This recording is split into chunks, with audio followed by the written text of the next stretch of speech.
اعوذ باللہ من الشیطان الرجیم بسم اللہ الرحمن الرحیم قد نعلم انه ليحزنك الذي يقولون فإنهم لا يكذبونك ولكن الظالمين بآيات الله يجحدون۔ یہ سورہ انعام کا چوتھا رکوع ہے۔ آیت نمبر 33 میں اللہ تبارک و تعالی کا ارشاد مبارک ہے کہ ہمیں معلوم ہے کہ کافروں کی باتیں آپ کو رنجیدہ کر دیتی ہے، مگر یہ آپ کو جھوٹا نہیں کہتے بلکہ ظالم لوگ اللہ کی آیتوں کا انکار کرتے ہیں۔ اور آپ سے پہلے بھی کئی رسولوں کو جھٹلایا گیا، مگر انہوں نے اس تکذیب اور ایذا پر صبر کیا یہاں تک کہ ان کے پاس ہماری مدد آ پہنچی، اور اللہ کی باتوں کو کوئی بھی بدل نہیں سکتا، اور آپ کو پیغمبروں کے حالات کا علم ہو چکا ہے، پس آپ بھی ان کی طرح صبر کیجیے۔ نبی صلی اللہ علیہ وسلم کی نبوت اور دعوت کے بارے میں مشرکین جو زبان درازی کرتے تھے، اس کی وجہ سے آپ علیہ الصلاۃ والسلام پریشان ہو جاتے تھے۔ توحید کے واضح دلائل سامنے آ جانے کے باوجود ان کے ایمان قبول نہ کرنے کی وجہ سے آپ علیہ الصلاۃ والسلام کو حزن و ملال ہوتا تھا کہ لگتا تھا کہ آپ جان سے ہاتھ دھو بیٹھیں گے۔ اس لیے اللہ تعالیٰ نے آپ علیہ الصلاۃ والسلام کو تسلی دیتے ہوئے ارشاد فرمایا، یہ آپ کی تکذیب نہیں کرتے بلکہ اس کلام اور پیغام کی تکذیب کرتے ہیں جو آپ ان کے پاس لے آئے ہیں، یعنی قرآن کی تکذیب کرتے ہیں۔ اور یہ تکذیب اور انکار کوئی نئی چیز نہیں بلکہ نبوت اور رسالت کی طرح اس کی تاریخ بھی بہت پرانی ہے۔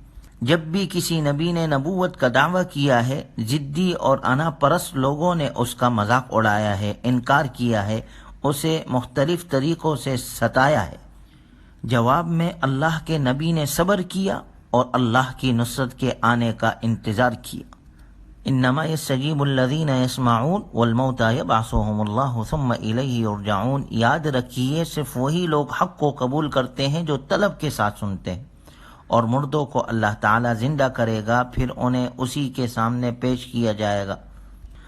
آپ علیہ الصلاۃ والسلام ان کے کفر اور اعراض کی وجہ سے پریشان نہ ہو۔ حق کی دعوت وہی قبول کریں گے جو فہم اور تدبیر اور طلب حق کی نیت سے سنیں گے۔ باقی رہے ضد اور عناد میں آخری حد تک پہنچے ہوئے یہ کافر، تو یہ حقیقت میں مردہ ہے، نہ سنتے ہیں نہ سمجھتے ہیں، کیونکہ یہ آیات الہیہ میں غور اور تدبر نہیں کرتے، اس لیے یہ ہدایت سے بھی محروم رہتے ہیں۔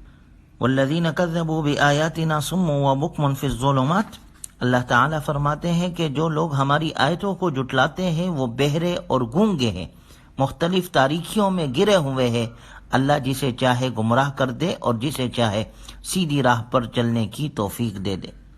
قل ارأیتکم ان اتاکم عذاب اللہ او اتتکم الساعة اغیر اللہ تدعون ان کنتم صادقین۔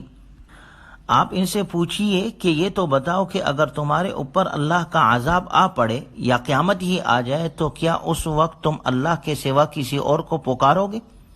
اگر تم سچے ہو تو جواب دو، نہیں، بلکہ تم مصیبت کے وقت صرف اسی کو پکارتے ہو، پھر تم جس مصیبت کے لیے پکارتے ہو وہ اسے دور کر دیتا ہے، اور جنہیں تم اللہ کا شریک ٹھہراتے ہو انہیں بھول جاتے ہو۔ گویا تکلیف اور مصیبت کے وقت تم صرف اللہ کو پکارتے ہو۔ اگر تمہارے اندر سچ بولنے کا حوصلہ ہے تو تمہارا جواب یقیناً یہی ہے کہ ہم ایک اللہ کے سوا کسی کو نہیں پکاریں گے تکلیف کے وقت، اس لیے کہ توحید کا اقرار انسان کی فطرت میں داخل ہے، جبکہ شرک ایک عارضی شے ہے جو موروثی اور خارجی اثرات کے تحت انسان قبول کرتا ہے۔ جب اس پر کوئی مصیبت نازل ہوتی ہے تو فطرت اپنا رنگ دکھاتی ہے اور انسان سب کو بھول کر ایک اللہ کی طرف رجوع کرتا ہے، اور جو مصیبت اور پریشانی میں بھی اللہ کی طرف رجوع نہیں کرتا اس کے بارے میں جان لینا چاہیے کہ اس کی فطرت مسخ اور اس کا دل سخت ہو چکا ہے، اور شیطان نے ایسے لوگوں کے لیے ان کے برے اعمال مزین کر رکھے۔ وَلَقَدْ أَرْسَلْنَا إِلَىٰ أُمَمٍ مِّن قَبْلِكَ فَأَخَذْنَاهُمْ بِالْبَأْسَاءِ وَالضَّرَّاءِ لَعَلَّهُمْ يَتَضَرَّعُونَ۔ اور ہم نے تم سے پہلے بہت سی قوموں کی طرف رسول بھیجے مگر انہوں نے نہ مانا، پھر ہم نے انہیں سختیوں اور تکلیفوں میں مبتلا کیا تاکہ وہ ہمارے سامنے عاجزی اختیار کرے۔ پھر ایسا کیوں نہ ہوا کہ جب ان پر ہمارا عذاب آیا تو وہ عاجزی کا اظہار کرتے، بلکہ ان کے دل تو اور زیادہ سخت ہو گئے، اور شیطان نے ان کے اعمال کو ان کے نظروں میں پرکشش بنا دیا۔ جب انہوں نے اس نصیحت کو فراموش کر دیا، اللہ فرماتے ہیں، جو انہیں کی گئی تھی، تو ہم نے ان پر دولت کے دروازے کھول دی۔ فلما نسوا ما ذکروا به فتحنا عليهم ابواب كل شيء حتى اذا فرحوا بما اوتوا اخذناهم بغتة فاذا هم مبلسون فقطع دابر القوم الذين ظلموا والحمد لله رب العالمین۔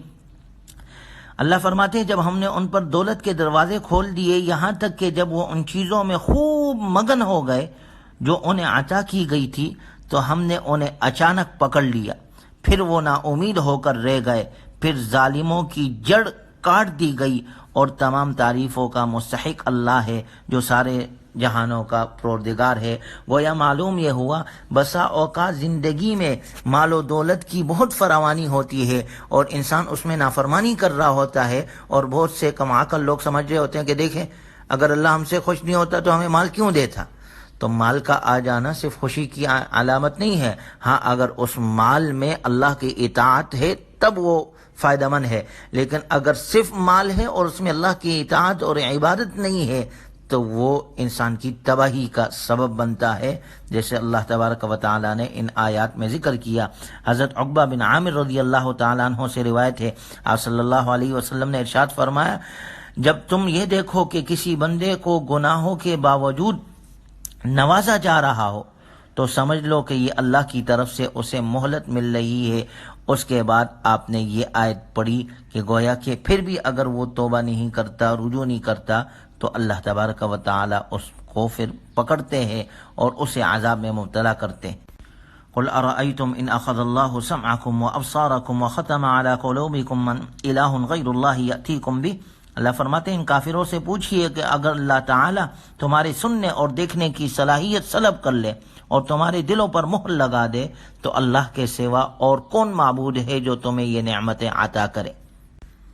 یہ کان جس سے تم سینکڑوں آوازیں سنتے ہو، یہ آنکھیں جن سے تم ہزاروں رنگ دیکھتے ہو، اور یہ دل جو زندگی کا مرکز اور علم و عقل کا منبع ہے، اگر اللہ تعالیٰ تم سے اس کو چھین لے، اس کی قوت کو معطل کر دے، تو اللہ کے سوا کون ہے جو تمہیں سننے، دیکھنے اور سوچنے سمجھنے کی صلاحیت عطا کر سکتا؟